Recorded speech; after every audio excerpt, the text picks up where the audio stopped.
Ce ne sera sans doute pas la priorité de la rentrée à Marseille, mais la gastronomie a sa place dans les cantines scolaires. La preuve, 6 chefs de cuisine bio de la région viennent de s'affronter dans un concours au lycée professionnel Perdiguet à Arles. Leur défi, proposer le meilleur plat possible à base de produits issus de l'agriculture biologique locale. Un plat original, mais reproductible surtout dans les cantines scolaires. Reportage de Marie Arnaudet et de Jérémy Essas. Kefta le taureau à la méridionale, crumble camarguais ou kebab et son flan de pois cassés. Les assiettes sont dignes d'un restaurant étoilé. Mais les plats, tous cuisinés à partir de produits locaux de saison, sont destinés à des cantines. Ils doivent donc être nourrissants, équilibrés, réalisables en très grande quantité et surtout savoureux.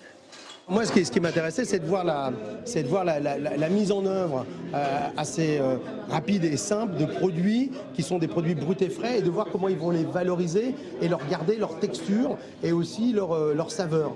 Voilà, donc pas trop non plus les cuire.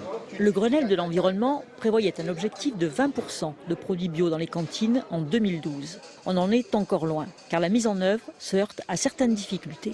Les cuisiniers, ils ne savent plus trop travailler du frais.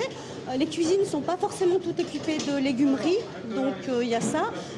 Il y a l'approvisionnement et la logistique, parce que souvent les gestionnaires sont habitués à travailler sur des marchés d'offres avec une logistique qui est complètement différente de celle que nous, on est capable d'apporter. Problème d'organisation, de formation des personnels, mais aussi de coûts.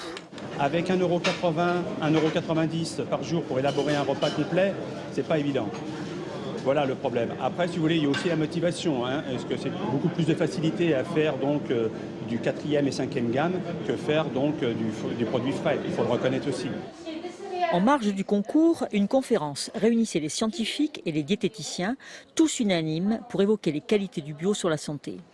D'après leurs interventions, il est possible de le généraliser dans la restauration collective à condition de revoir les pratiques et les menus.